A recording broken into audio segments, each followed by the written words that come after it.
So my entire life, people have questioned my heritage, whatever it is.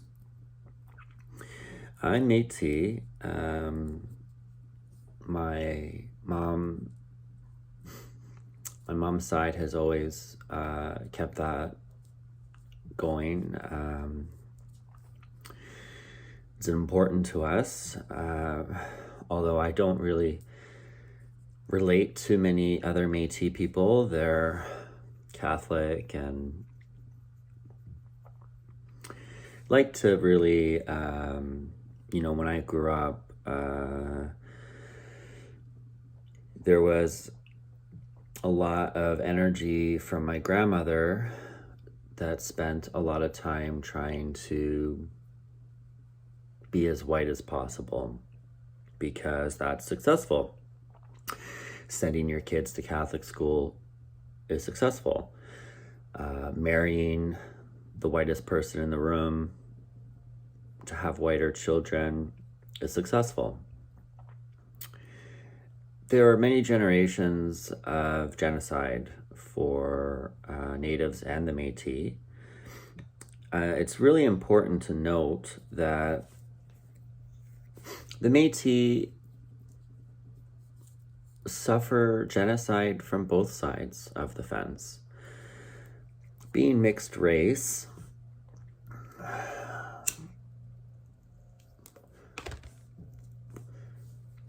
it's been really difficult to identify with the white side of my family. As I grew up in Northern Ontario, like all of my family on my mom's side did, we all grew up in Brits, which is on the Magnettawan River. And my great grandmother, really, that's sort of where the separation began in my family. And there's a lot of internalized racism and animosity and resentment in my own family because, there were people that chose either side of the fence. My great-grandmother, wanted to separate herself from being Native. It was not successful to be Native, and she tried to raise her kids Catholic and, really tried to separate themselves from that culture and erase it because it was not successful to be Native. And it's well known. There's a lot of discussions on that. It's a very touchy topic. I'm not the only family to be mixed, okay, where there are people who choose to marry Native and retain the culture and the traditions with people who don't. My cousin Alexis was really my greatest exposure to being Native. Her dad was on the reserve, and, she basically was raised to maintain her culture and her traditions, and she's Ojibwe, and she was my relative that, when I was a young boy, very, very young, she made me my dream catcher. She gave me my spirit animal, a snapping turtle. She tried to blanket me with as much knowledge as I could. And I remember very specifically my grandmother telling me once after she left, after Alexis left, and I had the dream catcher and some things that she made. And I remember my grandmother telling me, don't tell anyone that you're Native. Like we would go up north and we would have shore lunches and catch fish and live off the land, and try to be traditional in many senses. And, I went to powwows and, but then when we went back home to London, which is where my Catholic school was, my grandmother told me once or twice, when I was younger, to not tell anyone that I was Native, to use my whiteness. And, she said, multiple times not to pick up any habits of people that were Native on my Native side of the family. You know, like don't drink, don't do drugs, don't do this, don't do that. And, you know, she would slip in, don't tell anyone that you're Native, because if you do, people will treat you like a threat or a liar or a drug addict or, you know, all of these common narratives. And she said that you won't be respected. This caused a lot of conflicts for me. As I grew up, you know, I was more welcome on the res with my mom, like, or the, you know, the powwows that we went to. I remember going to a few powwows growing up.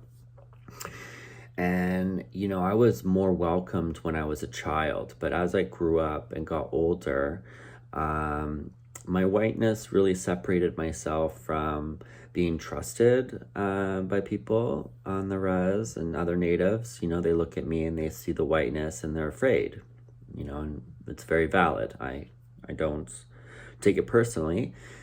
I blame the system. From a very young age, I didn't like what my grandmother told me. I didn't like that my school didn't share anything about my culture.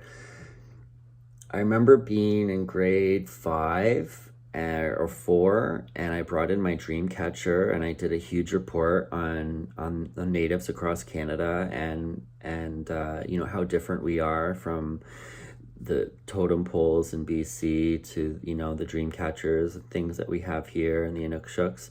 And I gave a presentation, and my grandmother was extremely mad at me. She wouldn't help me either. She wouldn't help me with the project. And I was really upset. People didn't treat me different then. I was still too young. And I still had this fire in me to just be like, well, you know, if I am white, then I should be able to use my whiteness to, you know, stop this from happening. I didn't like the fact that natives were being treated the way that they were, and they were in my family, and I didn't like how my grandmother felt about my culture.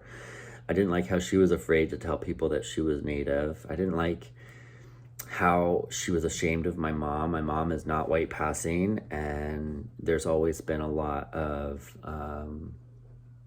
animosity between my mother and my grandmother, and there's just been a lot of self-internalized racism, and it's very common, and it's a very touchy subject.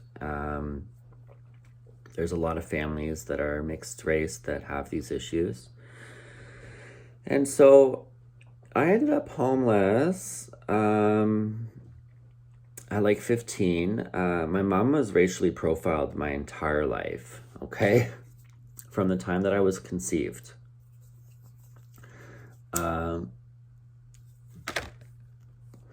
My dad's family racially profiled her. They're like, you know, they didn't trust my mom either because she's Native.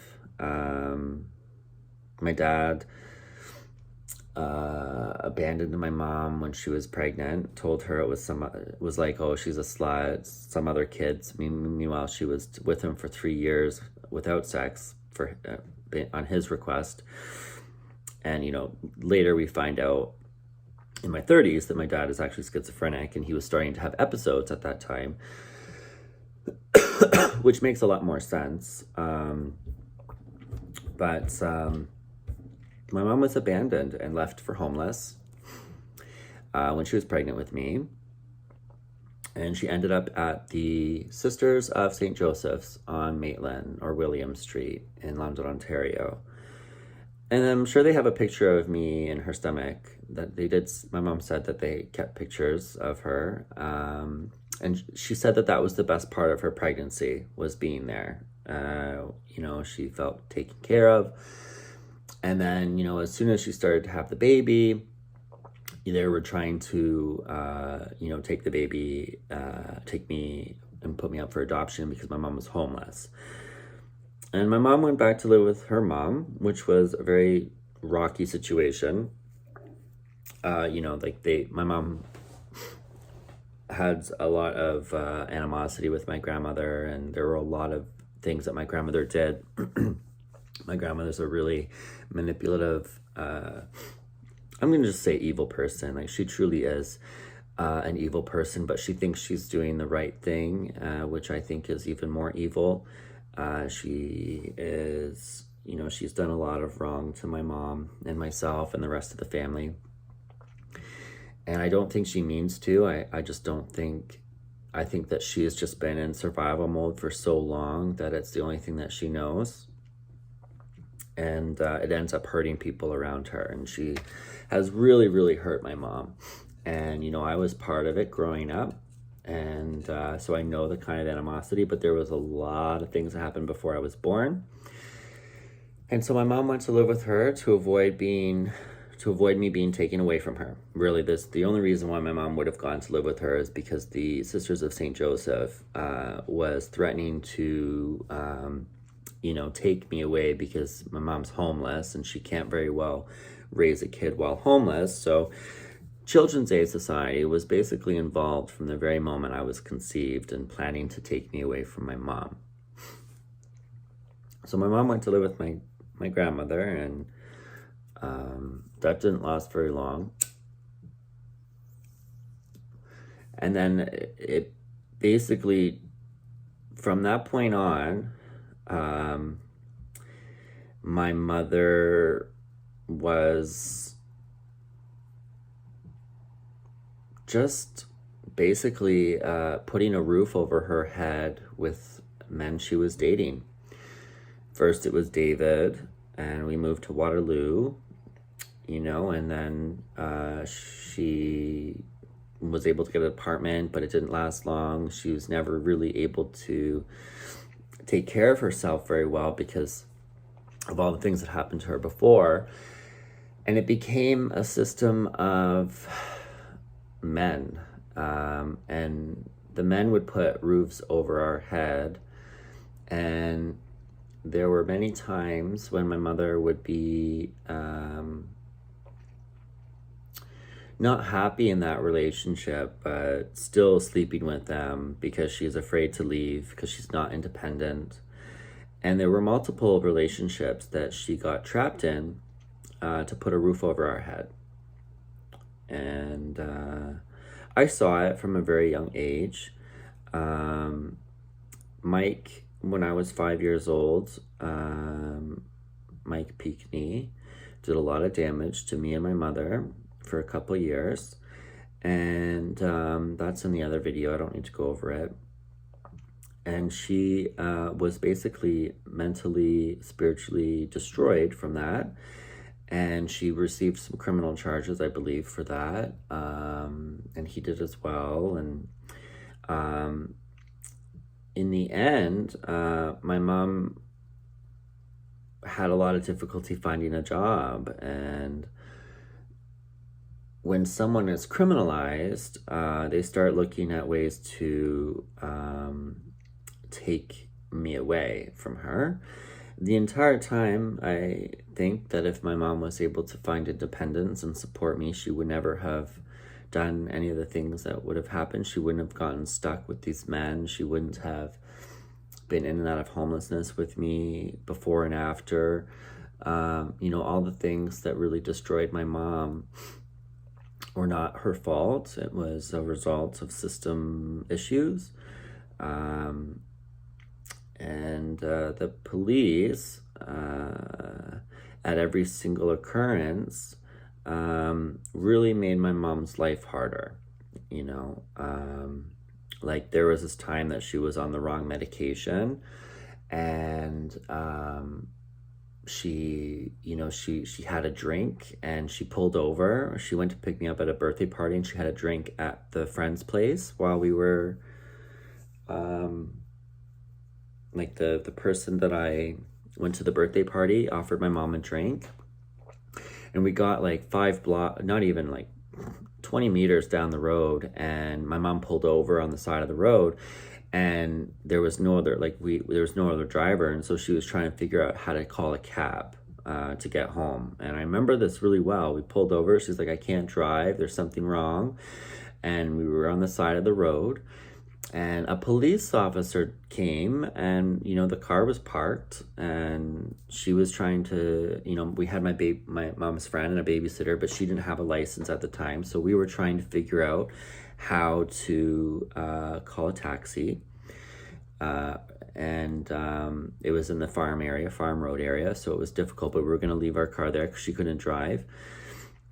And there were no cell phones back then, so we were, stuck a little bit, and we were going to wave down some people to see if they could give us a ride into town or something. And instead, a police officer shows up and rips my mom out of the car while we're parked, accuses her of drunk driving, didn't listen to anything she said, threw her into a fucking van, and then it just criminalized for that. She wasn't even driving. She recognized that she couldn't drive. She pulled over. She was on the wrong medication. And the system basically started trying to take me away from my mother at that point, and criminalizing her, and made it impossible for her to be independent. And this is just a drop in the ocean. If she looked white and had money, none of that would have happened. And it's sad.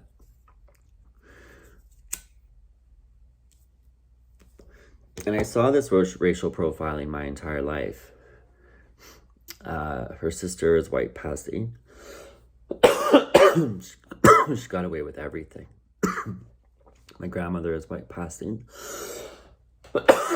She got away with everything. I'm white passing, and I've had a lot of interaction with the police in my life, and they've given me a lot of second chances as well, because I'm white passing. And it's really unfortunate because my mother was never given even a chance because of how she looks. When I was 10 years old, after her sister died, my aunt, it was her first birthday. And this is when I really realized, okay, the police are not my friend. This is really when I was young, like I was only 10 years old, and I just remember going, wow, I can't trust those people. And that's really hard to fathom. That's really hard to see at 10 years old, I think. It sort of breaks the veil for everything that you thought you could trust. But I'll get to this. So her sister passed away. My grandmother is not the best person, as I've mentioned, and she has her own coping mechanisms that are pretty destructive. I think we all do, because we've all been damaged so much that a lot of our coping mechanisms are a little bit, abusive. My grandmother's is quite abusive. My mom's coping mechanisms was to drown the pain, and sometimes she would get she would harass, and she would get into these drunken blackout states where she would call or she'd harass me about things that weren't my responsibility, and she would make everybody kind of responsible for all of the problems in her life. And this was kind of the only time she ever spoke about it. She would wait until she was completely inebriated and without control. She didn't have any control. And I know this because, at my first opportunity to try what her cocktail was, I had these Prozac pills prescribed to me, and I wanted to see what it was like to drink on these pills. And I've tried anti-anxiety, clonazepam, and drinking, and I did it to see what would happen. And it is true, you do absolutely lose complete control of your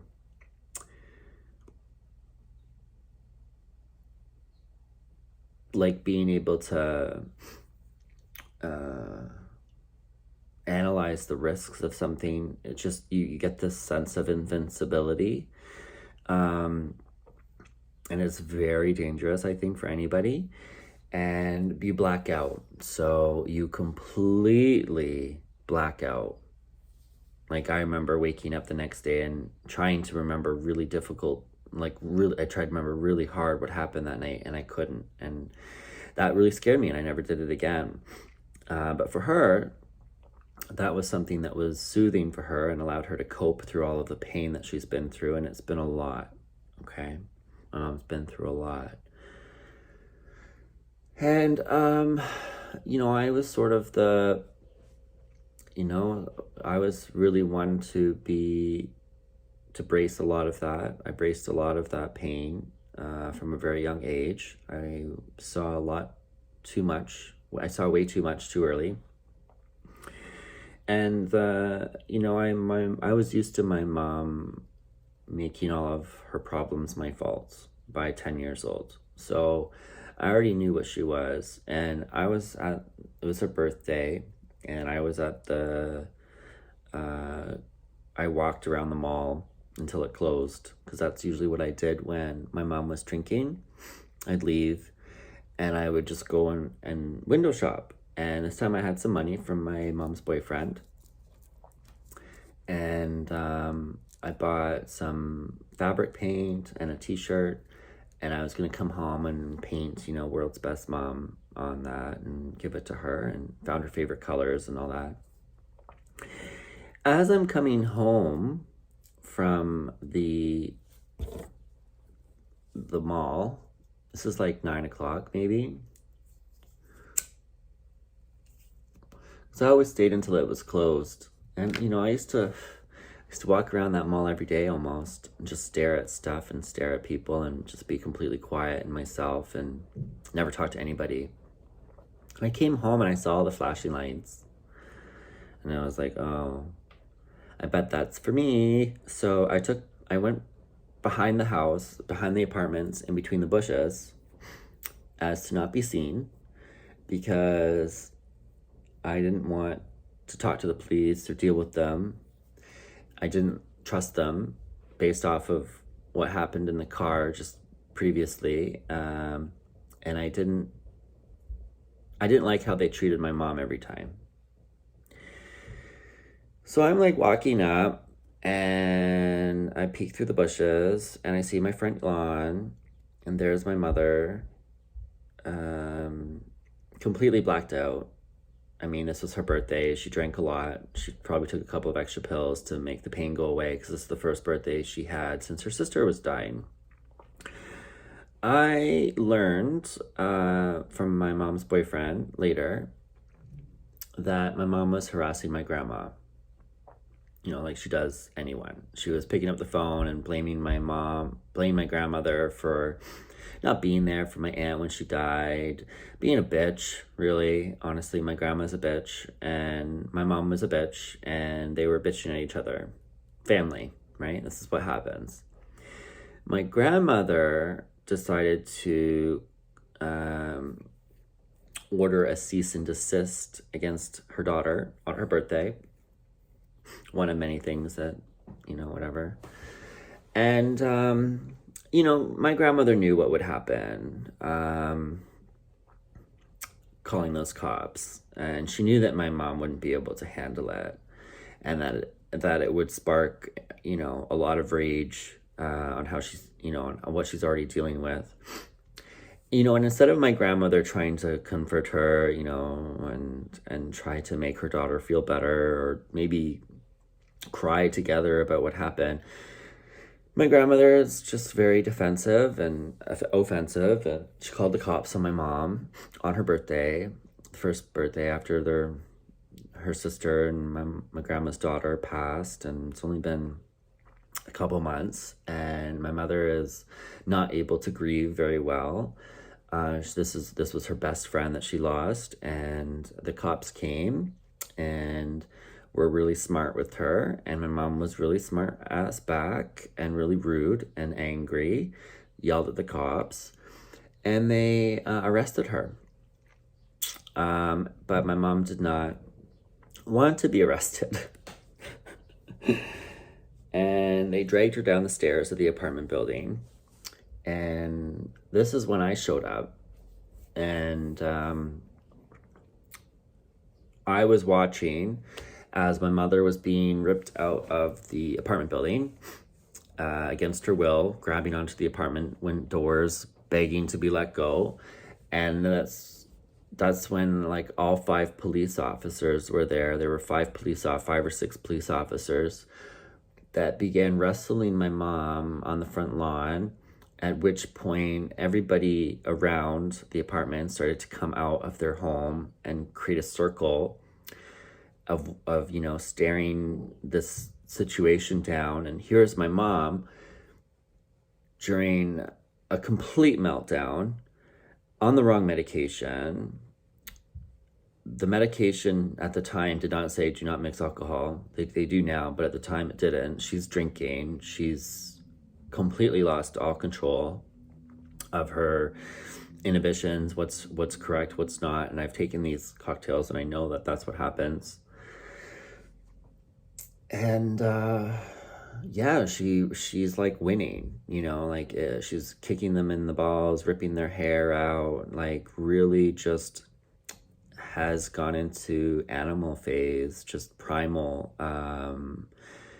And she was winning. She ended up with a lot of marks all over her body after that. And I believe the cops did as well. She was charged with all these things, thrown in the jail. And after she was taken away, I stayed in the bushes. I'm watching this whole thing. She gets taken away. The whole time I did not run anywhere. I did not. I looked at the cops and I was like, this is wrong. This is like, why are they doing this to my mom on her birthday? Right? What did she do? And I knew my mom. My mom told me everything. So there's nothing in my head that could possibly conclude as to why she's being arrested. And I couldn't figure it out. And I waited for the cops to leave, and they were in my house for a long time. Longer than I thought. They were searching my mom's place in and out, all over, up and down, going in my room. I could see them. The windows to my apartment were right in view of where I was in the bushes. And I could see these cops going through the apartment, throwing stuff around and just trashing it, okay? And then they left. And I waited. I went upstairs and the door was open. It was left open, wide open. All of my things left wide open. And I walked in and there were my mom's pills spilled all over the floor and table. My mom's wine spilled all over everything. And cough syrup spilled. Like they took a whole bottle of cough syrup and like poured it out all over the place. In each of our rooms, we had dream catchers. My mom's decor is very native. She looks native. And they fucking made my mom look like, and I'm pretty sure that they were probably looking for other drugs too, because they ripped up everything. They emptied things in the kitchen looking for drugs, I think.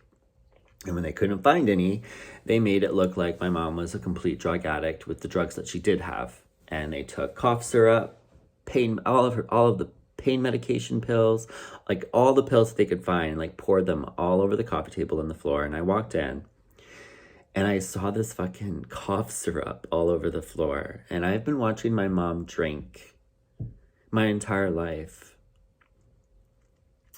She's never left a scene like that. She has never been that drunk where she can't like hold a glass of wine, or she doesn't spill pills. We had a dog.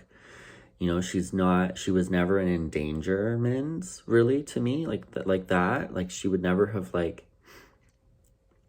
she just never did that. And she was irresponsible in her own ways, but it wasn't, in my opinion, as I've grown up, looking back, the ways that she was irresponsible, I don't think were really her fault. She was never really given a chance to be responsible or independent. And she has spent most of her entire life in survival mode,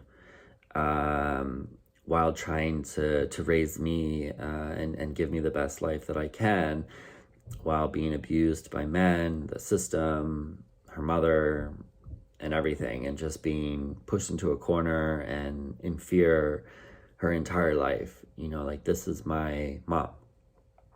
And, I didn't really have these perspectives until I started writing my book on her and trying to live her life through her eyes instead of what I saw, and trying to understand the before and after. The thing, you, as somebody that's been traumatized, you remember what happens to you, but you never really think about what happened to them before and after that, and I've spent a lot of time thinking about that. And I see my mom in a different light, and it's a more forgiving light. And it's really makes it a lot harder to look back, because of course I was always very angry with her when things went wrong. I blamed her, and I didn't really see a lot else very clearly. Like, I saw patterns with the system and my grandmother and people abusing her and stuff like that, but I didn't really understand the full context until I grew up, until I understood what happens to natives that are not white passing, and how much people are racially profiled. And it was like everything my grandmother said, but then it wasn't, the dots were not connecting.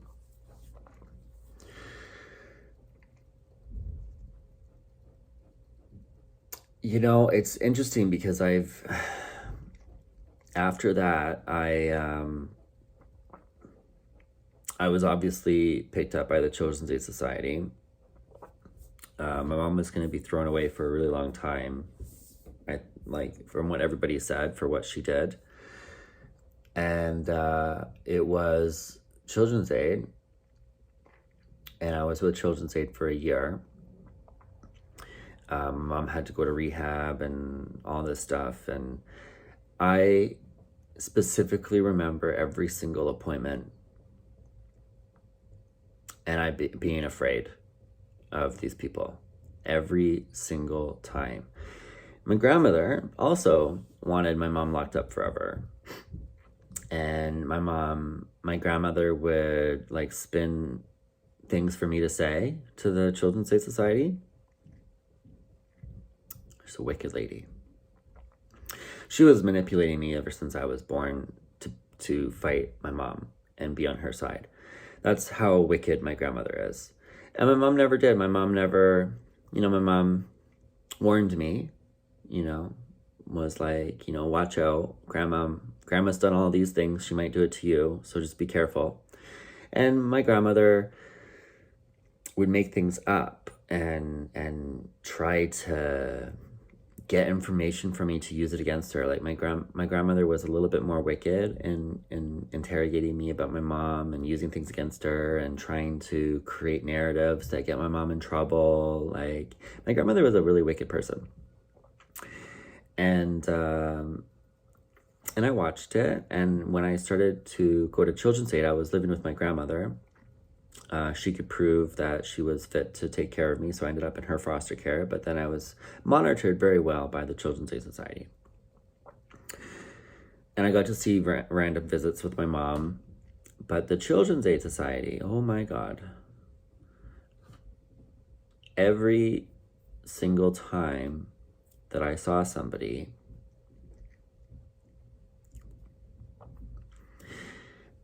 they would make me feel like I was lying about my mom.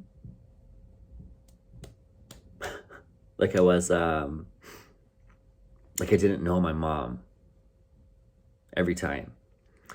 And that really fucking bothered me, like a lot. I just remember asking for crayons. Like, remember getting to the place on Oxford Street, and I just wanted to draw. That was the thing. I drew a picture for my mom or my family every single time that I was there. And every single time they would ask me about my mom and my grandmother, and I would tell them that I would rather have lived with my mom, that my mom is better for me.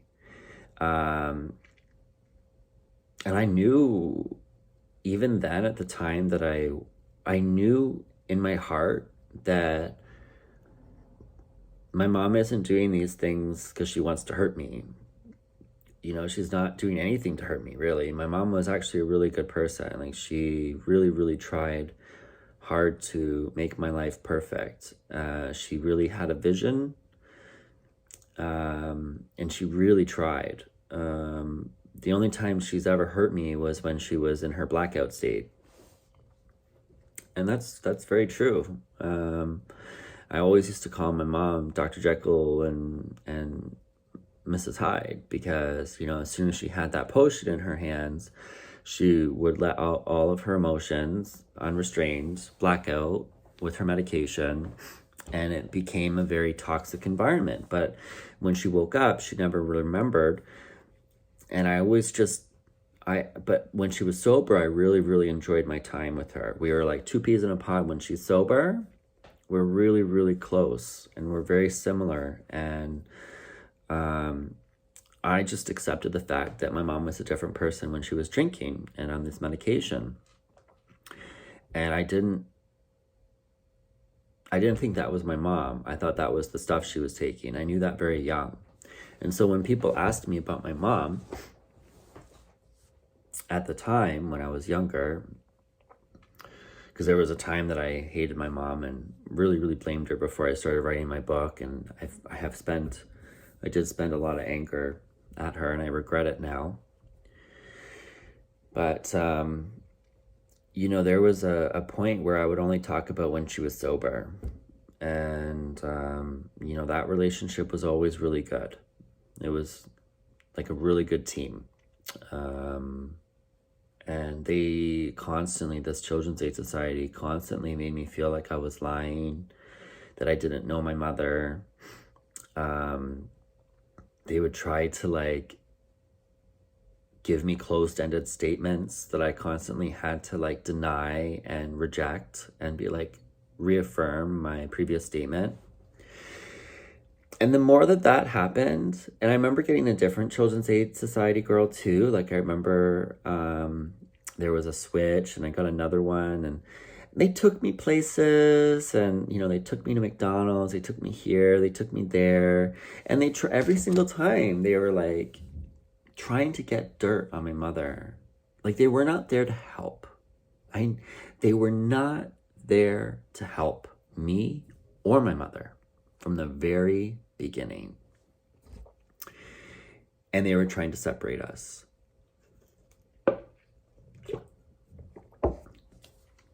And that's where I lost all my faith very young in the system. And I started to look very closely at every single public employee very intently as to what are the motives and what are the outcomes. You know, like, are you being misguided by prejudice? And I couldn't believe how quick I picked up on that. And I think a lot of kids do, actually. You know, a lot of kids get into those situations and don't tell the truth because they can tell somebody is trying to control a narrative against their mom, and they love their mom. And I did love my mom. And I felt really bad about what was happening to her. And I knew at that age, at 10 years old, that it wasn't fair. That what was happening to my mother was not fair. And, you know, she ends up in rehab and this and that. This is her second time in rehab. They don't change the medication. Nothing changes. Like, she never gets better. She's just going to a psychiatrist, supplying her drugs. They're not really getting to the root of the issue. like her independence, her inability to work, her inability to afford a good life. She had this vision of what she wanted for me and she couldn't provide it. She just lost her sister. She's been abused by so many men. She's got all this childhood trauma from sexual assault. She got her car accident. No more money from that. Her body is starting to fall apart. You know, it's extremely depressing to think that they had all of this knowledge and all they had chosen to do was to make my life and my mom's life harder. So I knew from a very young age that the police and the justice system and what they allowed my mom to, like they allowed my dad to go into hiding for so long, just completely abandoned me. And God, she was at court forever, and family responsibility didn't even help her really. Like, there were so many examples of how they let my mom's life suffer. Like, if my mom was a white person, do you think that it would have been that hard for family responsibility, you know, to find my dad and get him to go to court? Like, my dad's brother was hiding him under his name. And like, none of that was questioned, you know, and my mom couldn't get a good lawyer. And,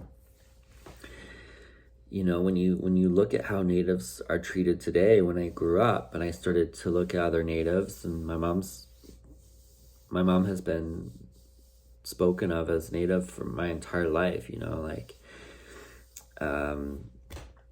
when they see her, they know, like, it's never really been in question.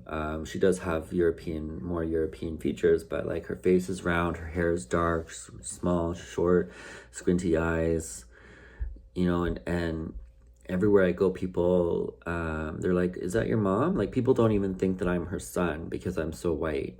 You know, there's been, they see my pudginess a little bit, but they don't, people have questioned, you know, if that's my mom sometimes. And, that should just never happen, really, to be honest. I'm just like, the things that have happened, you know. And the schools, my public schools treated my mom awful. They treated me awful. My mom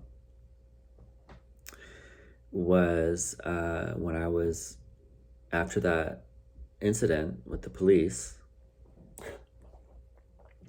I find out later in my like 30s, I'm reconnect with Michael Shannon, who I was really close friends with in grade 4 and 5 when this all happened.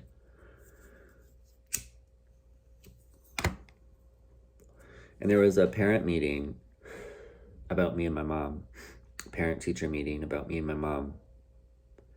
And all the parents and teachers in the school agreed to isolate me and my mother.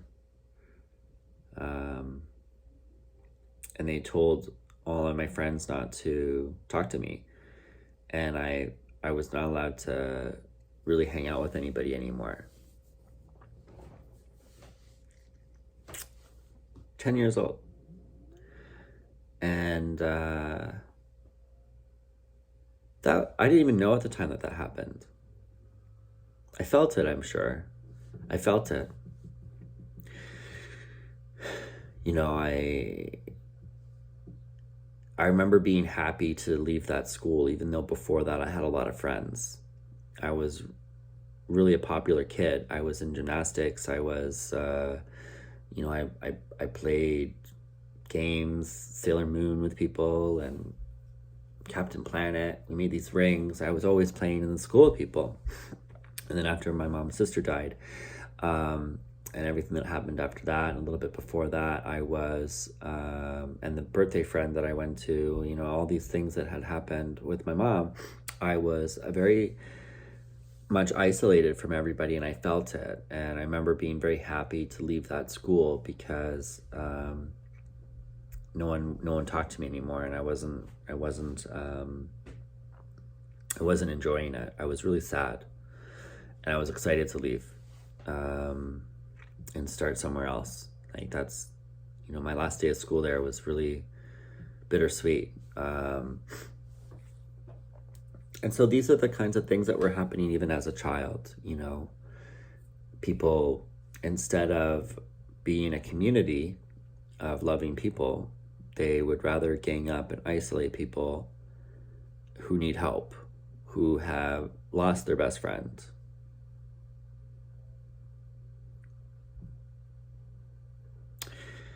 So it's really interesting how people in this country go around talking about how beautiful they are and how nice they are and how kind they are, when they can do this very act behind people's back and isolate children and their mother after someone very important to them dies and they need help.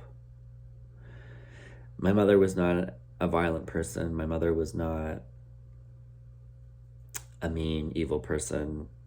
She's always just been somebody that has needed help. And very similar to me in my life. I've always needed help, and neither one of us know how to ask for it. You would expect the apple to not fall too far from the tree. My grandmother actually knew how to ask for help. She's really good at it. She's been successful for the most part. She's able to hide everything about herself and do that well. I don't know how to hide my emotions. And neither does my mom. My mom and I do not know how to hide our emotions. And so when we ask for help, we're not asking for help the way people want us to ask for help. And we don't get it. And life gets harder and harder and more trauma. And the more we ask for help, the harder it gets for both of us. And I'm white passing, and I had it easier than her. But I will say that. I have had it much easier than her. When I look at how many times I've been able to yell at the police, things cops have been involved my whole life as well. I've been homeless. I've been sleeping on the street. I've had incidences with landlords. I've had a lot of situations where I have, yelled at the police for their incompetency. And my mother never could do that. I watched her get arrested every time, or it's just not the same for white people. And as a white passing person, I've been able to get off the street faster than her. Both of us have been homeless. I can walk into a job with no references. I can walk, I got a job at a law firm. I told them that I graduated from high school, but I hadn't at that point. I dropped out. And I just walked into this law firm. I said, I've had previous telecommunications, I worked at a tech support place. And I just convinced them that I could do the job. They didn't call references. They didn't check my resume or my diploma. And I got the job. And I thought that, people could do that anywhere. I thought that's, some people that I knew also were in the same situation as me. My neighbor was Native, half Native, sorry. Her and her brother, when I was like younger, had, a lot of the same issues. And I also knew this black girl, where I lived on Stanley Street. I moved in there when I was 16 years old, and I met a lot of people on that street who had a really difficult life, who were racially profiled. And, I learned very young that I was getting away with more, that I was lucky. Okay, because here I am getting any job I want. Okay, literally. If they hired me in for an interview, I usually got the job. And it's because I just basically studied the objectives, memorized them, did my own research if I could. I went to the library and I looked up how people do that job, and I got prepared and I studied it, and then I went into it, and I just really convinced them that I could do the job better than the people that they had there.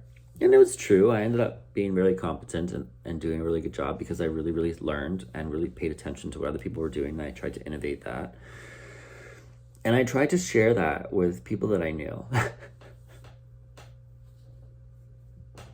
My ignorant ass self thought that people of color could do the same thing. No. Until you hold someone's hand through that very process, you'll never truly believe. And I can speak for myself, and I can say, you know, I used to resent people in my family who used to say I got everything handed to me in a silver spoon because of the way that I look. I used to resent them. I don't anymore. It's true. They should resent that. That's absolutely true. I can walk to a job interview smelling like mothballs, clothes that I just picked up at the Value Village, while homeless. Okay? Homeless. And I got 2 jobs. One at a bank, one at one of the best flower shops in Canada.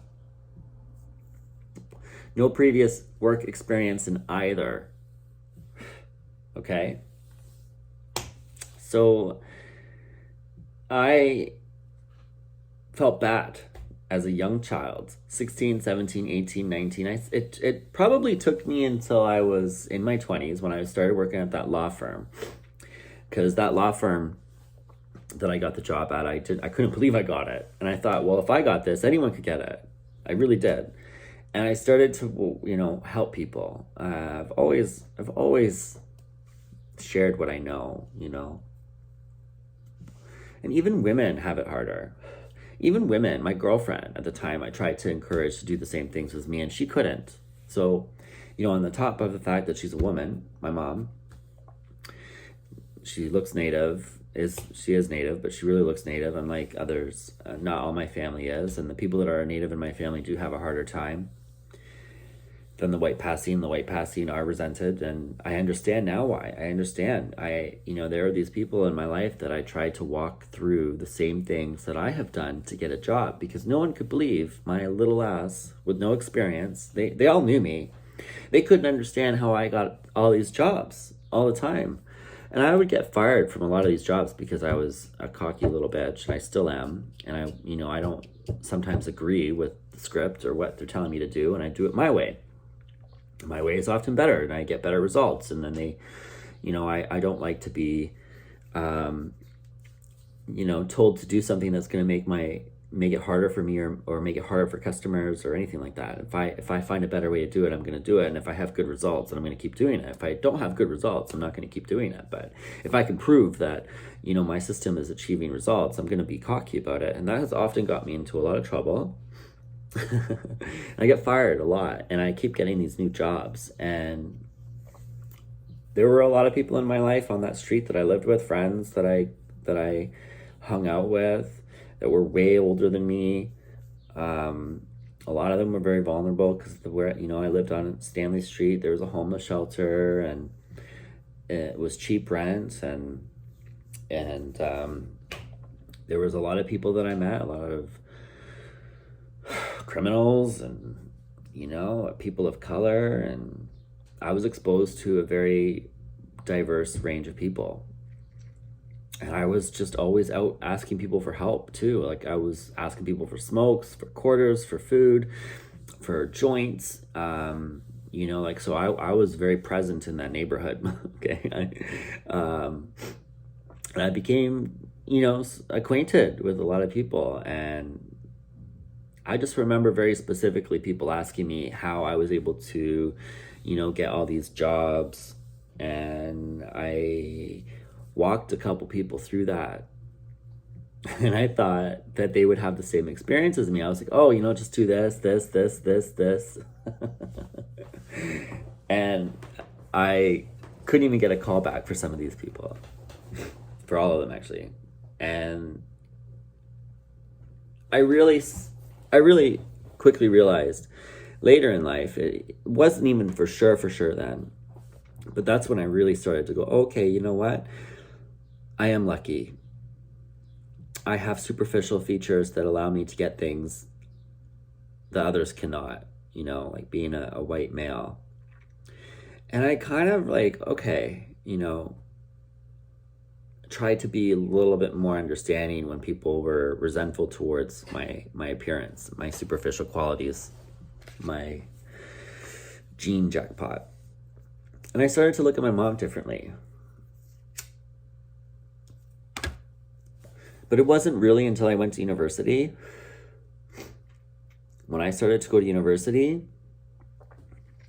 and I started to get that level of education that set me apart from others, and I started to talk to people with like non-white names, for example. Like my entire life, I've never discriminated anybody. I've always accepted that every single person has something to contribute. That's just been who I am. I don't care if you're homeless. I don't care if you're black. I don't care if you're Asian. I don't look at superficial qualities because I've been reduced to mine my entire life. So I really try to engage what people have to offer, and I think everyone has something to contribute, whether you don't like it and you learn from it, or everything you have a chance to grow. If you expose yourself to different narratives, you have an opportunity to grow. And I learned through working, at the bank and having these professional jobs as underwriter and going to university and talking to people that have moved here from other countries.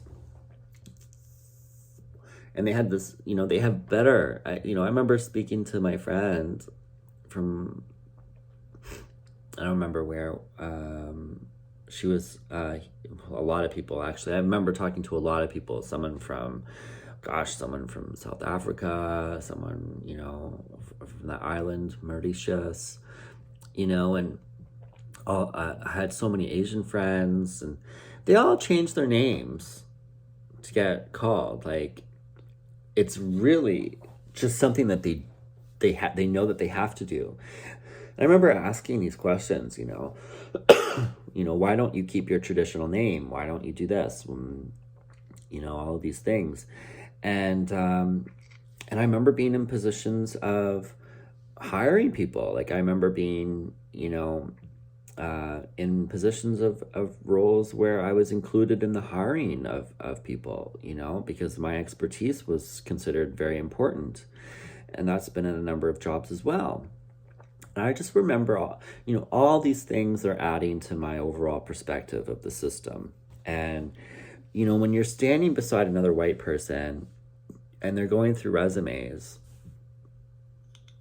and they see one that I remember looking at one and being, wow, that's a really beautiful, like, that's a really thorough, well-written resume, but it had an Asian name on it. And it wasn't even considered. Not even considered. Okay.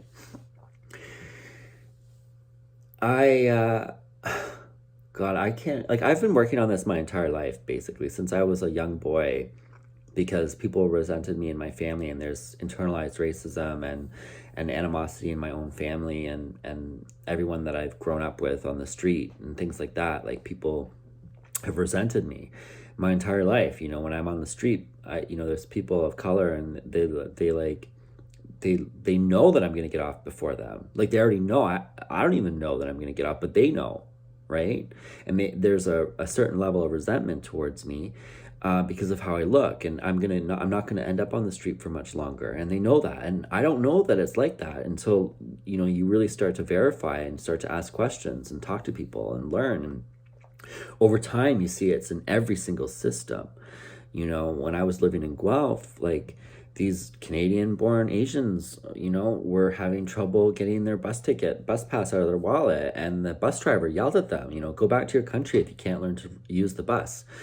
Like, when you start, and they're like white, like, they're like, these two Asians literally just look Asian, but they're as Canadian as can be, and they responded very, like, in shock that that even happened in a full line of people in the morning, completely humiliated. And, I believe that bus driver was dealt with, I'm not sure, but these are the kinds of scenarios that are popping up across this country that I've seen, where people look past resumes that don't have a white name. Doesn't matter how good they are. It doesn't matter how much evidence they have to support themselves. As soon as they see an Asian name, they literally just move on to the next resume. That's the kind of systemic racism that we have. And so people actually change their names to be called in for resume, to feel welcoming, is basically. And I took I got somebody an interview once, and he was Native. This was when I lived on Stanley Street. And I was like, after the interview, I was like, how did it go? Did you do what I said? And he's like, dude, as soon as I walked in there, they treated me like I wasn't going to get the job. Like it was the fastest interview I've ever seen. It was like in and out. And he was like, as soon as I walked in there, I knew they weren't going to hire me. And like, and that's something that I've never felt. I didn't really believe him. This is when I was really young, and I was like, no, it can't be. You probably just gave up on the job, right? That's kind of what I thought. There's no way that could happen. And it has taken me a really long time, even as Métis, I'm white passing, and I couldn't even see it for a very long time, the advantages that I have as a white person. And, as time progresses, I graduate university, never saw any natives there. And any native position I applied for was always the white passing natives that got the interview. And I just really started to see a very clear narrative, the way that everybody has tried to tell me it existed, that I have been so resentful towards. And it just kept getting just kept getting brighter and brighter and brighter and brighter everywhere I went. And so I really started to use my privilege, come university, after university, finding out that I was autistic and understanding the hate towards autistic people. I knew the hate towards Native people, and I had a lot of my own knowledge of it firsthand from what I've seen in my life. And I had a voice. I had my foot in the door, and I used every opportunity to educate people. And I was, everywhere I went, I challenged people's perspectives on being gay, autistic, Native, persons of color. And, I surround myself with other people of color to continue learning, constantly listening, asking questions, trying to understand how I can do better, what I can do to change that. And, class, that's another one, being born homeless. I tried to help people understand what it was like to be actually born into poverty and not ever being able to get out. And all of these narratives, I tried my best to surround myself with other white people to help them understand. The narrative that took me a really long time to come to terms with. And even with all the examples, my spirit and my brain was like, had a very difficult time acknowledging that, a lot of my success was reduced to my superficial appearance, and that is a reality, and you have to come to terms with that. And it's not something that anyone wants to come to terms with. Nobody wants to be like, oh, the reason why I got as far as I have is because of the way that I look. And that is very much the case. And you don't accept that until years and years of exposure to examples that prove it. You will lie in the face of evidence. to make yourself feel like people cared about what you had to offer and didn't, and it wasn't just because of how you look. And it's yeah, it's shitty to be like, oh yeah, I have all these amazing opportunities and had these all amazing careers and got to do all these things and got to yell at police when I wanted to and didn't get arrested and all these fucking things.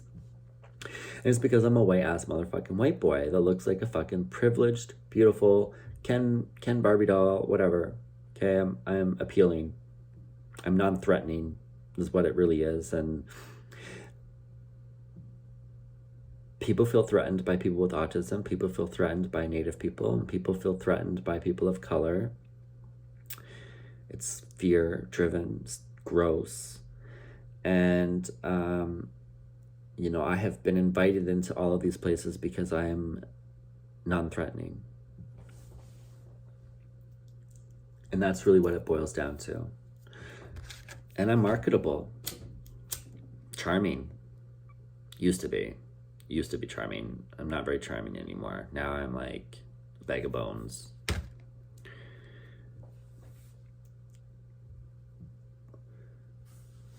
My mother had a really difficult life because of the racial profiling, and I didn't even really recognize it, to be honest. My own self, I didn't even really recognize it, which is I'm so ashamed of.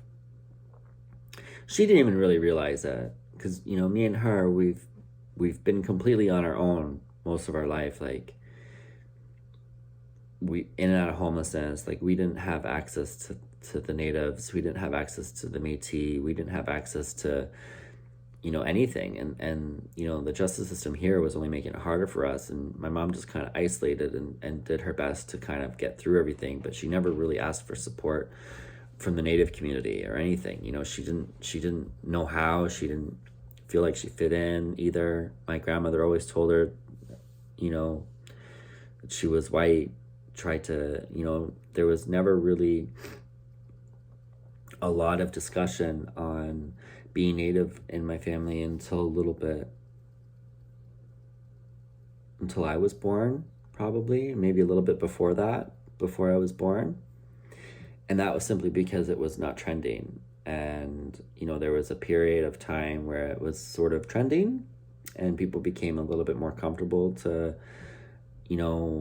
put it as a badge, because for a very long time to be Native was very, very bad. And the Métis, like I said, are a very unique race, to say the least. The Métis are so weird. When you look at the invasion in the 1500s, you have all of these mixed race children who are labeled traitors by natives, indigenous people. So you have to imagine people getting slaughtered and killed off. And then you have these people marrying and creating relationships and trade relationships with the people that are slaughtering us. And it created a lot of animosity, okay, between natives and these new mixed race children who were completely abandoned by the French as well. The French just basically packed up and left and went back to France and was just like, whatever. So we faced, we were going to be slaughtered by the Brits, the English, or the natives. And we fled. These half-breeds fled and created their own culture, because the culture that they used to be a part of is trying to kill them now. Natives are trying to kill them for being traitors, giving away the land, creating relationships murderers, and the French and British were trying to kill us off and didn't respect us because we were dirty. We had mixed blood. We were not considered. We weren't getting anything we were going to be promised. It was a very disgusting situation, if you ask me. Out of that formed this Métis culture with somewhat of our own identity that none of us really associate to, and a lot of them tried to become more as white as possible because the invasions were winning, and basically since invasion it was no benefit to be native. No native names, no native hair, no native culture. Assimilation was occurring. These children were being taken and raised in white families just like they were in Africa, and then sent back to basically continue whitewashing tribes by saying, look at how successful I am with my chopped off hair and my business suits and my clean this, that. And it became a system of assimilation where these native children were stolen and changed and raised in white families, and then sent back to further coerce or scare or influence or manipulate other natives to join Catholicism. And then you have the Métis, who are trying to be raised Catholic with white names, trying to erase their native culture while preserve it, while facing genocide still from both sides, and trying to be as white as possible because that is deemed as a successful race at the time. And people just wanted to survive, and they chose to do whatever they could. And a lot of natives see other natives as traitors, sellouts, for example.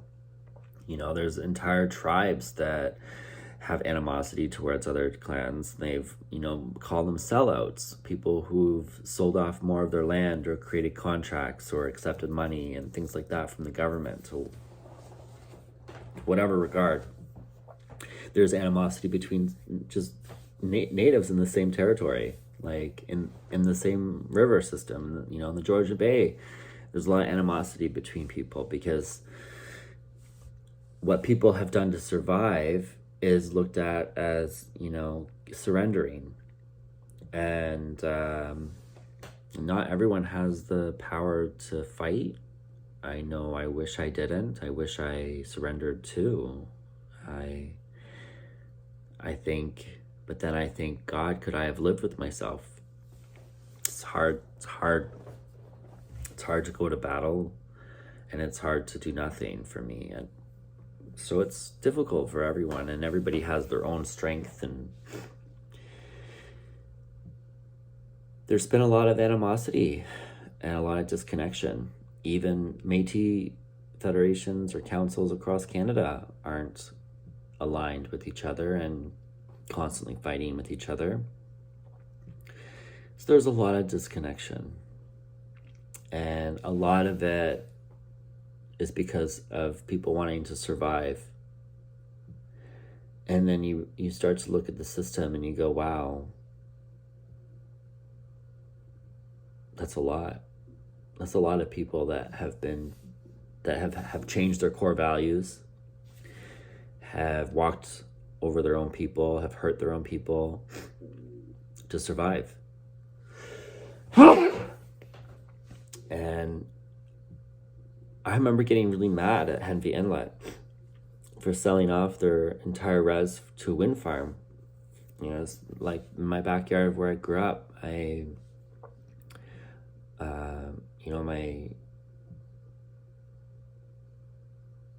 remember reaching out to one of the elders there and just giving him a piece of my mind. How could you do that? How could you do what they're doing? How could you develop that many wind farms on our sacred land? And his response changed. His response, this was in 2000, This was during the forest fire number 33, Perry Sound fire 33 was 2018, as everything is falling apart in my life. And it solidified everything. And from this moment, I never questioned how bad things are again. And he's like, no, we didn't want to do this. The young ones were pushing for this. The younger generations wanted this. They pushed for it. They were killing themselves because they couldn't get jobs up in Sudbury. No one would hire them. They couldn't afford school. They couldn't get the knowledge to do these jobs. And there weren't enough resources on the res anymore. And they needed to buy things and they didn't have money.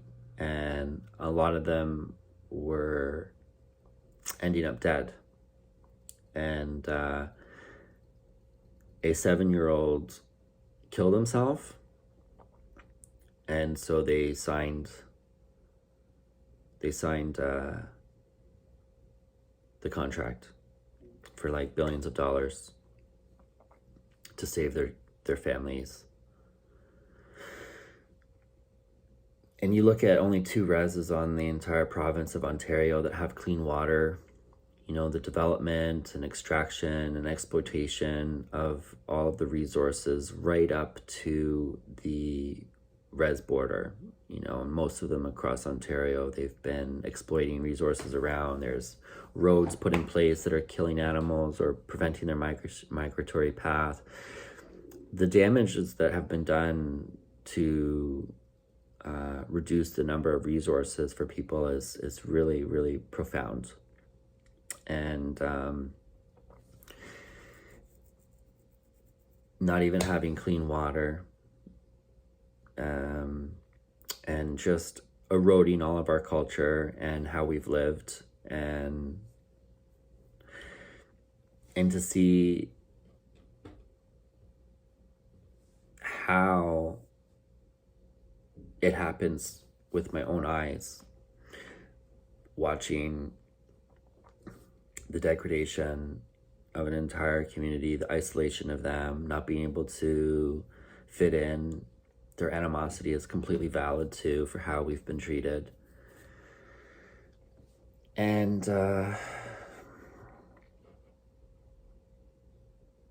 yeah, and there's a lot of people that are mad at Henby Inlet for selling off the land, and I'm not anymore. I was until I talked to someone there.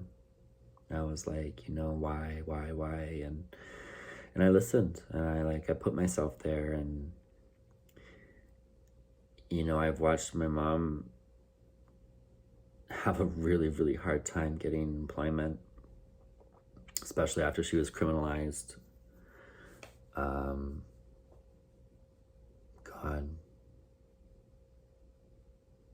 It's extremely difficult to understand.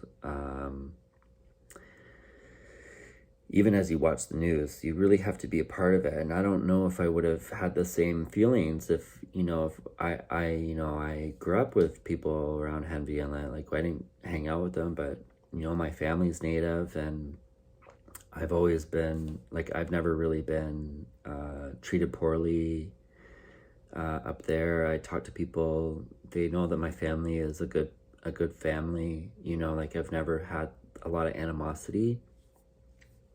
I've had resentment because of how I look, but there are people up there, or used to anyway. They felt safe, and I don't know. It's been a long time since I was there, but I never really felt a lot of the anger growing up. But now you look at the trade systems, and you have white people selling our stuff, buying our stuff at the trade post at the French River. It's all white people that own it. They just and it's great that that's happening, but our entire culture has been completely eroded, and we're not able to train. We're not able to get into the schools. When I was at university, I never saw another Native person. Never. I mean, nobody would see me as Native either, so it goes to show what kind of Native people are getting into these schools. And it's mostly white passing people because they've been able to gain enough resources with their assets as looking white. So it's, you know, the Métis that are getting these opportunities. It's the Natives who are white passing, who have all of the etiquette and everything that they need to make people feel less threatened. And the same goes for Black people. You know, really dark-skinned Black people are people cross the street. Like, people see them coming and literally cross the street because they're afraid.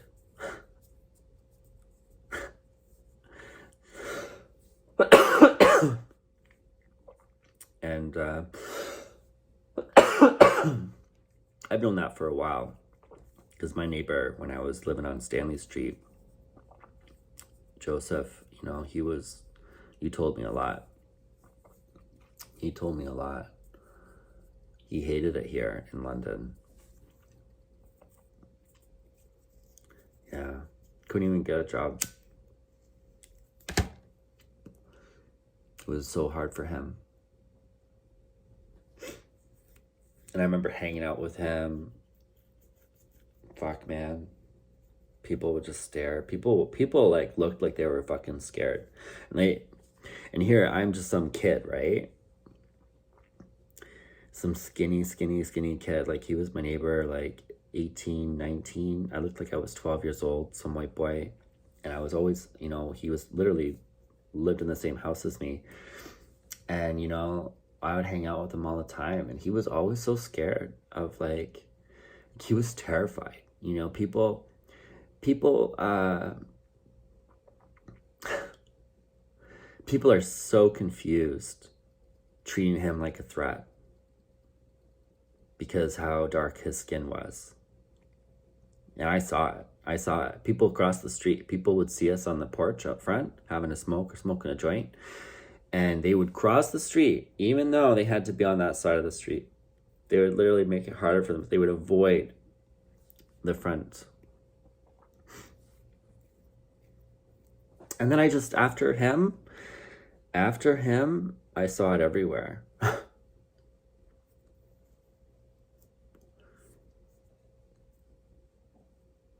And I saw, like,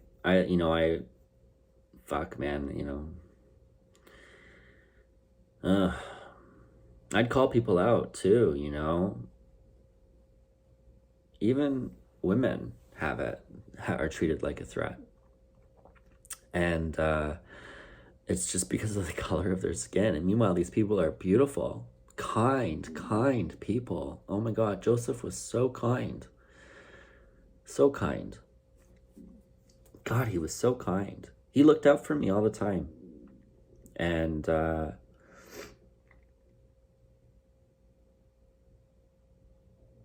that's when I really saw, like, I was young and it was still hard for me to be like, oh, you know, everything's handed to me on a silver platter. And that took a really long time to accept. And so I understand how hard it is to change. And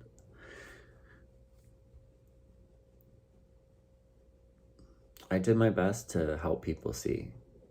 I thought, you know, maybe I could use my position in places that all the people that tell me these things don't have access to, and make sure that their voice is lifted. Make sure that my mom's voice is lifted, because my mom has been oppressed her entire life.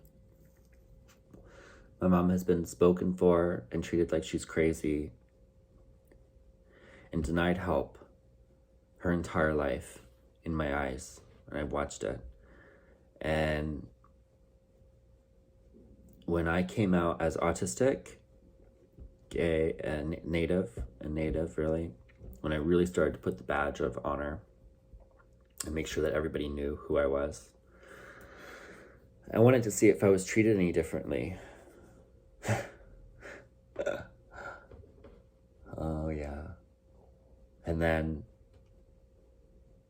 suddenly,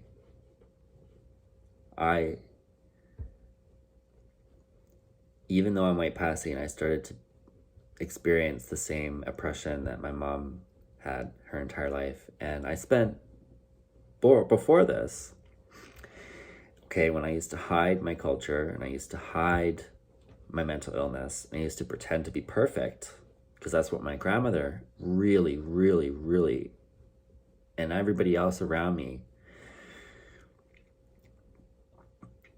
I knew that I had a very, very sharp contrast to the way life was and the way life is now, that I have this badge of honor on my heart. And people started to treat me like a liar and a threat and someone that couldn't speak for himself. When my entire life, okay, up to university, when I came out with all of this, I had been very good at speaking for myself. I had everything I needed, usually. Got everything I wanted. Walked in like a fancy white boy every time. I dressed up and I got what I needed. My grandmother taught me that. Look your best, fancy and polite, and act like you own the place. Act like you've already got the job. And so I did, and I got everything I wanted. Really, I did. And when I started to put autistic and native on my patch and just telling every single person that I asked for help from, I got treated differently. I got treated as someone who didn't deserve help. That's how it felt. That's how it feels. And a lot of Native people look at me and they think I'm lucky, and I am. And I don't deserve their help either, because I'm white passing. And, you know, they have other people that are experiencing worse things than me that they need to help. You know, I've talked to Aboriginal Legal Services. I've talked to people in the Aboriginal community, Ojibwe, Mohawk, Ojibwe, Six Nations. And they all tell me stories that are worse than mine, that they're trying to help others, and they're already exhausted. They're already over the limit with people that are not white passing, who are experiencing much worse things than me. Things like my mother was experiencing. You know, being criminalized, kids being taken away.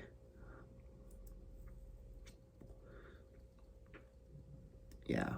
So they take precedence over my issues, and I'm white passing and have a better chance than all of the people that they're helping. And so they don't have time to help me. And some of them don't think I deserve their help.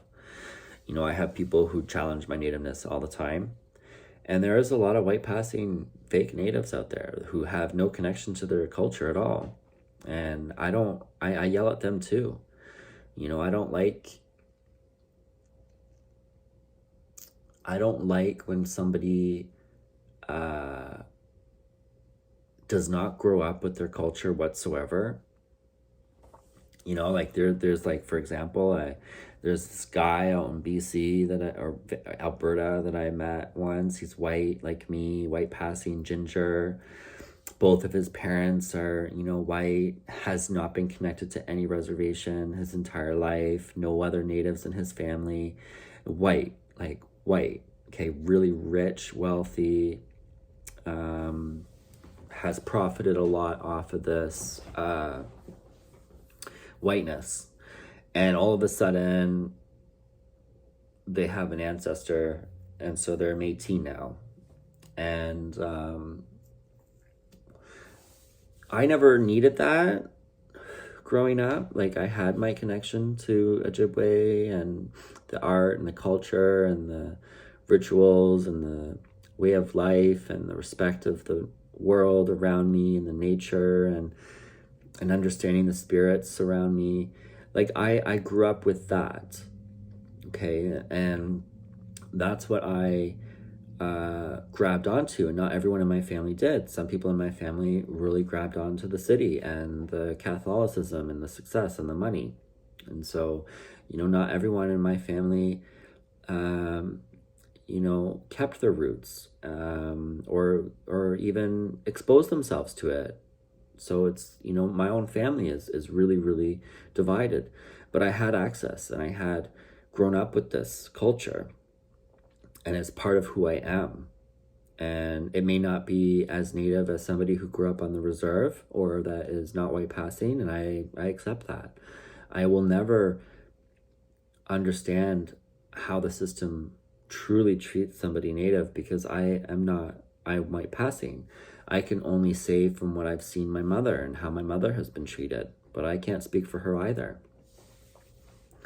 And so there are people in the res that, who can't even get off of it. I can't speak for them. And there are people in the res who have been able to keep their traditional language and, been really connected to things the way that I have not. So I don't ever put my foot down and say, I'm as native as can be. I don't say that, but I do say that I grew up with it, and it was my core value growing up, and I was very proud of it, and I tried to share it and be exposed to it as much as possible, even from a very young child. And I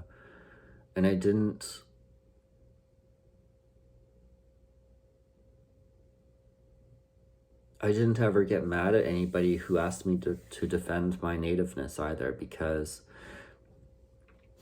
that has been happening my entire life since I did that first project,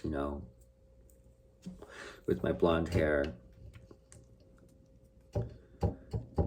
And I remember everybody looking at me going, we didn't know you were native. You don't look native, da da da da.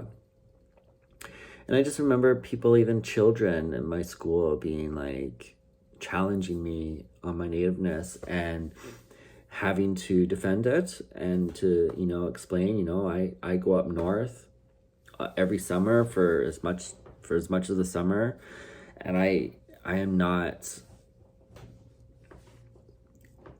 I learned how to clean my own fish very young. I learned how to look at the rocks and the sky and the spirits and the stars and the sun and the water and the animals. And I developed a spiritual connection with my culture as a child.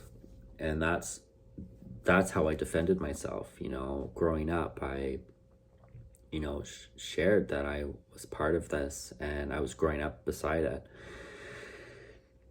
And I even knew as a young child that my mom and my grandmother didn't want me to tell anyone, or my grandmother, sorry. My mom never really paid attention to a lot of things like that.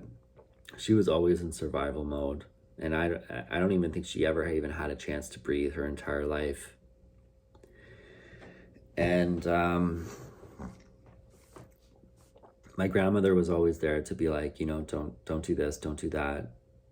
And it's just always been a very big internal conflict of mine, of wanting to know my roots more, not really having all the access I wanted, being kept from it, being told horrible things from my grandmother while having natives in my family and growing up with them. And then, being, I'd be exposed to Alexis by my grandmother, and then, she would say all these awful things after she left about, don't do this, don't do that. It's like a colonizer success story. Really, truly it is. And my grandmother was fully assimilated, and she really didn't start to talk about her native culture until the 90s, when it became quite trending to do so. And when it was trending to do so, she started to grasp onto that because she thought it would make herself more important. And it doesn't really, actually. It's still works against you. And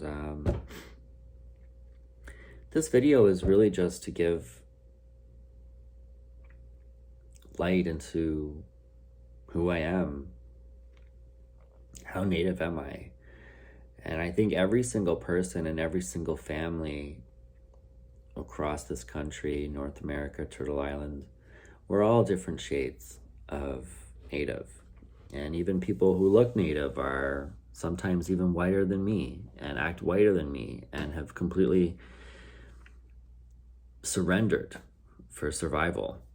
And, I don't blame them. Because when you look at what it takes to survive, that is one of the key elements, assimilation.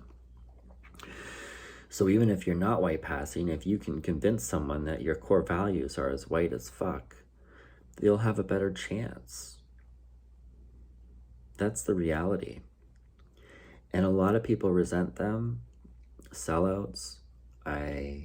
Even myself, before Henry Inlet, I used to be like, oh, these fucking sellouts. And it's not, it's just surrendering. It's surrendering to survive.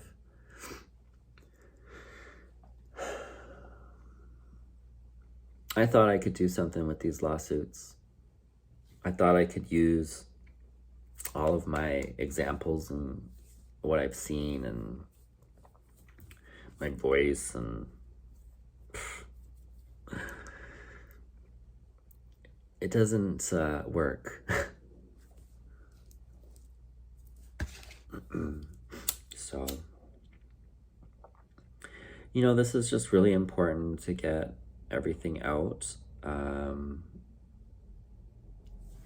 really am grateful for Alexis and my family, although I wish I had more access to my culture. I've been ashamed of my whiteness my whole life, though. I really have. And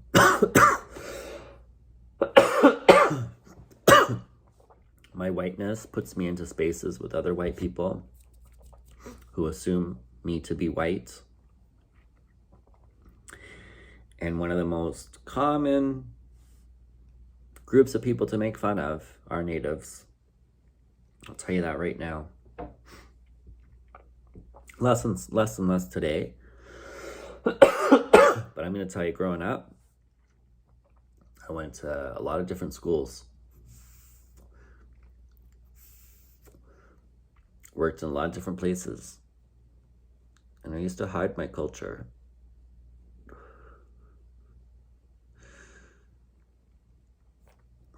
Because my grandmother used to tell me, don't tell anyone. And I used to pretend I was white, rich. I used to pretend I was so classy. Because that's the way she taught me to be, dress for the job you want. If you want people to treat you with all this dignity and respect, you have to act like you own that and you are that. And I did. And I got exposed to a lot of really dignified people who had nothing nice to say about my culture. Make jokes about them. Racist people. They thought I was like them, and whenever I spoke up, I could no longer be their friend, right? That bridge is burned at that point when that disagreement comes up, and they'd rather lose a friend than have to stop lying about or making racist comments. That was usually the outcome. Even at work, when I worked for Judy Holder at the flower shop, she made a lot of racist comments, and she allowed her employees to make really racist comments about Indians altogether, Native Americans, and even Middle East Indians. And that was probably one of the most racist environments I've ever been in at a workplace. And it was all women at the Scammage flower shops. And Carol, the previous owner, and Judy Holder were both extremely racist towards anyone of color that would come in, and including me, who finally express to them, like, I'm Native, like, I'm tired of these. I'm tired of you going, ooh, in the store anytime any dark-skinned person comes in that looks like they're from India or Native American. They were just constantly making remarks about savages and just disgusting. The manager called me a pavement special when I told her what my race is. And when she described it, she's like, a woman being raped in an alleyway and everything from the pavement getting shoved up you. And that's like the explanation for a scoundrel in South Africa. And it's a South African term, and she described it like that. And so, like, I put my foot down. I was like, either this stops or I leave. And she said she wouldn't stop, and I fucking quit that day. And this is when I was in my 20s, for fuck's sakes, and when I started working at TD, there were people there that said a lot of awful things about Natives. When I worked for the bank does not trust Native people at all. When I worked at CIBC Underwriting, they hired a Native to work for CIBC Underwriting, but then they wouldn't let Natives touch the Native files. Okay. So you go out and you hire a bunch of Native people, but then you don't even let them work on the files for Natives? Isn't that like that's the kind of connection you want, right? No, they were all special adjudicators, and Natives were adjudicated at one of the highest risks, and they had to have a special team.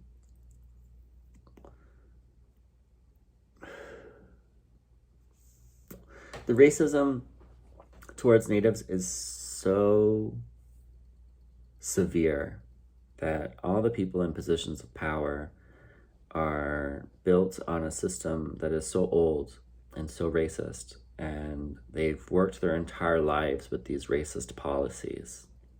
It's like literally ingrained in the training modules at all of these public-private institutions that are supposed to be for the people, but are all geared towards a very specific person that looks like me and acts very polite and is, non-threatening.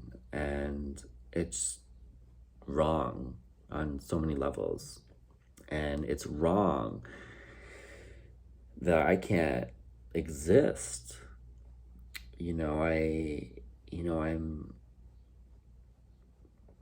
I've been completely destroyed for trying to change these narratives. I have nothing left. I've lost all my friends on both sides of every fence I've ever been on because my position has been polarizing. It separates people, and it's controversial, and people don't want to accept the things that have taken me a really, really, really long time to accept. So I get it. It took me a really, really long time to accept things, and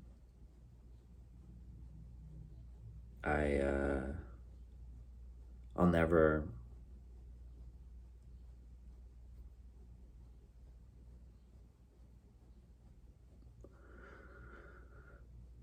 expect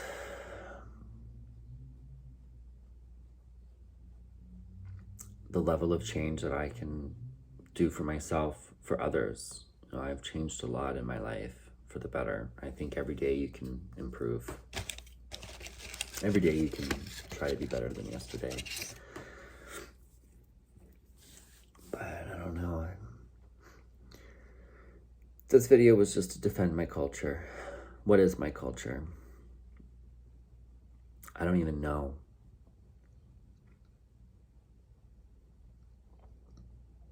It's been completely eroded.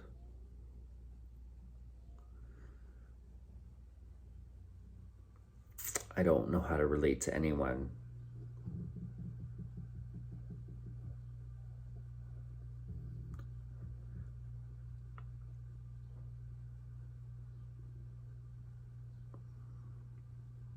I've just been a piece of meat my whole life, really.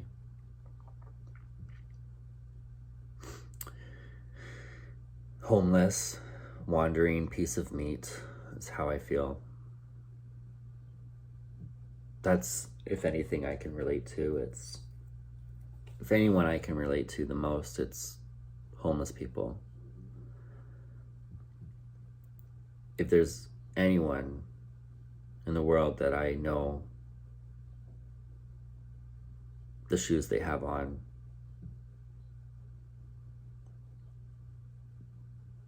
even when I don't look homeless, I'm able to,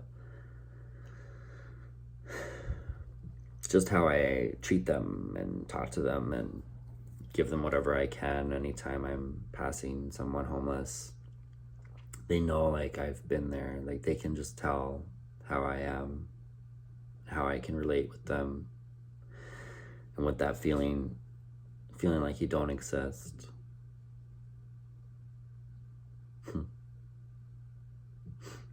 That's how I feel. My culture is, if anything, is an in existence. And anytime that I had anything in my life, it was because I was able to portray someone that existed. And that is a privileged, white, straight male. Privileged, neurotypical, straight male. And that's when I achieved the most. And I can portray that if I hide everything else. And that got really tiring. And so I started to preach who I was. This kid who was born homeless, spent most of his life on the street, in between homelessness, survival sex, autistic, mentally, psychologically damaged. And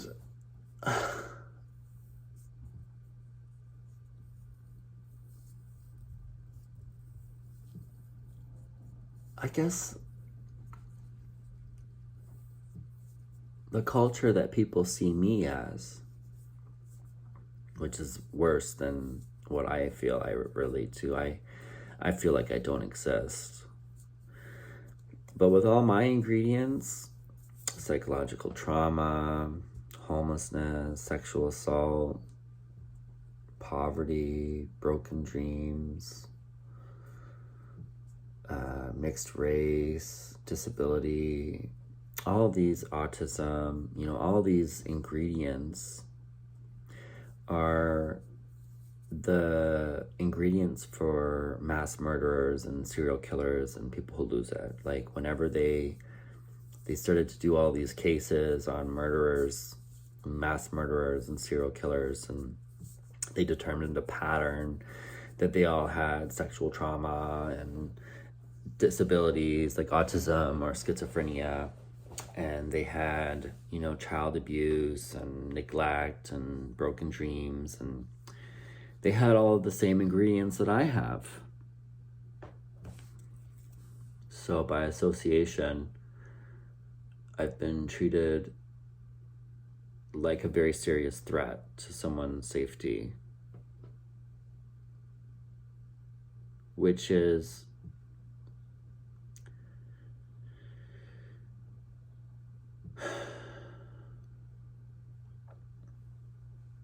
I think the worst feeling in the world.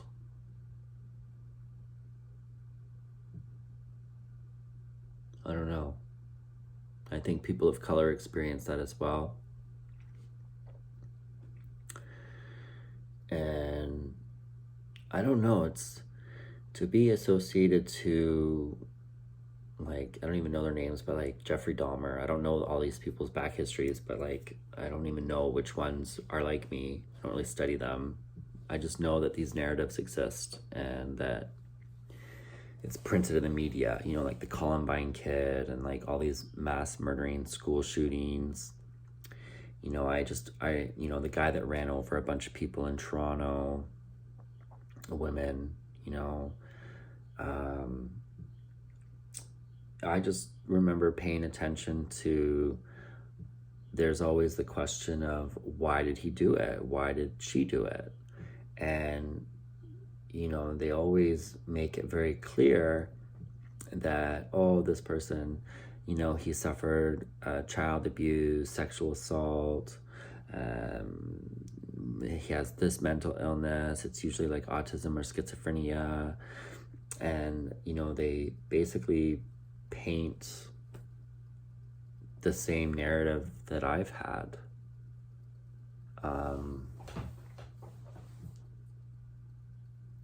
And they're deprived, like me, of all these things. So yeah.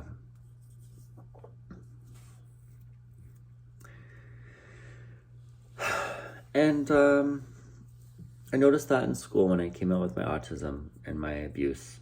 That's why I started talking about it. I'm writing a book about my life, and I thought, I need to start talking about it. I need to start telling people who I really am. I need to stop pretending to be someone that I'm not. And I thought, I want to prove that not everyone with these narratives ends up like that. That was my main goal from the very beginning. Well, I'm not a mass murderer.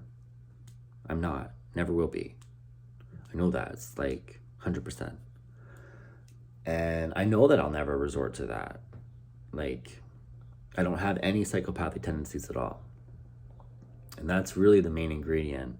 The sadists and that's really the really big stirs, the apathy and yeah, people with autism are apathetic. It's an underlying thing. It's not autism that causes that. Anyone can be apathetic or psychopathic. And I went on a mission from university on, second year. I'm autistic. I'm a child abuse survivor, rape victim. I'm all these ingredients that would result in this, but I want to prove to you that I'm not. And not everybody with these past scars is going to end up doing that. And in fact, most of us end up killing ourselves. Very few, very small percentage of people that have a life like mine and all of the narratives end up taking their pain out on other people. That's a very special percentage, and anyone can do that. Even perfect, straight, neurotypical, privileged people who've had a perfect life can do that. There still is no formula to becoming a monster like that. It can be anyone. And unfortunately, people like me are put into this box and category of most likely to be one of these crazy monsters.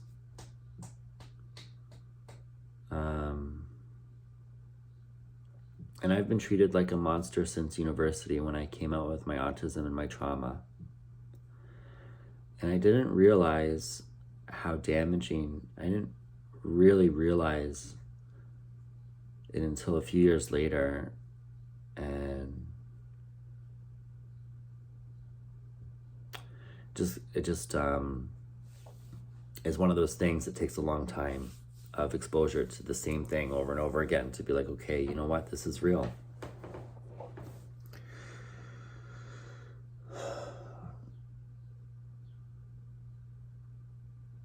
And I claim to be Métis, but I don't relate to the Métis. And because I grew up with, like, I rooted my learnings in, like, Alexis, and just from a very young age I tried to learn of Native history and not the Métis side. I didn't really care about the Métis. I didn't really know what Métis was until the 90s anyway. I just thought I was Native. And And I didn't even really need my Métis card. I never questioned my blood or like my family. I never questioned it. But I thought I could use being Métis to get funding for school, and I can make a difference. Anyway, it's a 2-hour conversation on my culture, defending who I am, and really at the end of it all, what people perceive me as once they get to know me is just a potential serial killer. That's the reality. And that is really hard to say. That is really, and I've accepted it. I think I've gone through all stages of grief. And I think at one point I've been at every stage of grief at the same time, because there's been so many losses, and there's been so many losses happening at such a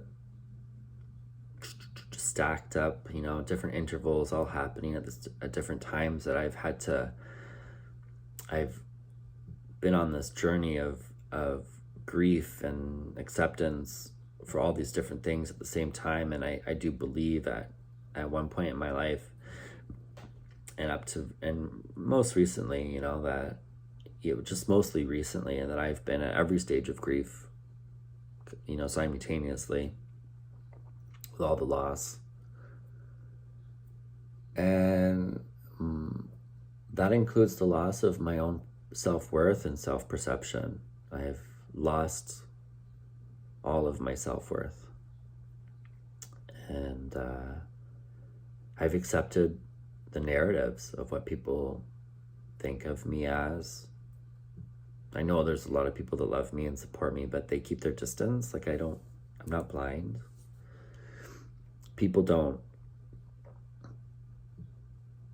And I'm very traumatized. I'm very angry. I've been in a state of shock since 2000 and whatever. I don't even know how long this state of shock has been, but my mother and I and my grandmother have been in survival mode for a lot of our lives, and we've all had to resort to sleeping with people to survive, and I've sold myself the most. Yeah. And I've been public about it, and it's destroyed my self-worth as well.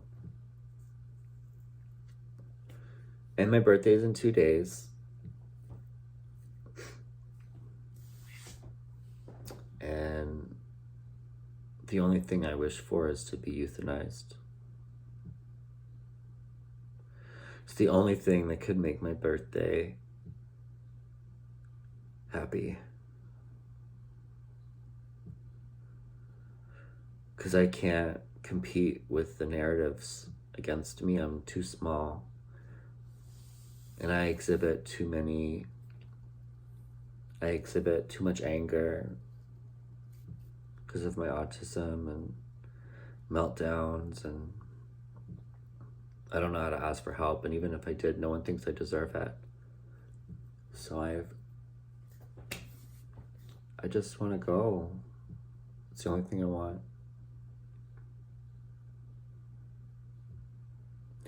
And I've been self-destructing for a really long time. I've tried to kill myself multiple times. So many times. Because I can't fight this narrative of who I am. And people just see me as a threat. And that I don't deserve help. And that it's all my fault.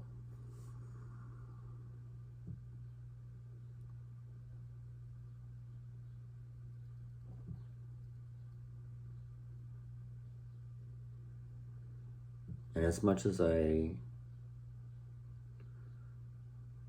don't want to believe it, as hard as I've tried to stop this narrative, trying to convince myself that I deserve help has now become impossible. And if you don't think you deserve anything, I'm just wasting resources. And if I'm wasting resources, why am I here, you know? They could be used for other people. So that's where I'm standing. And I should be euthanized.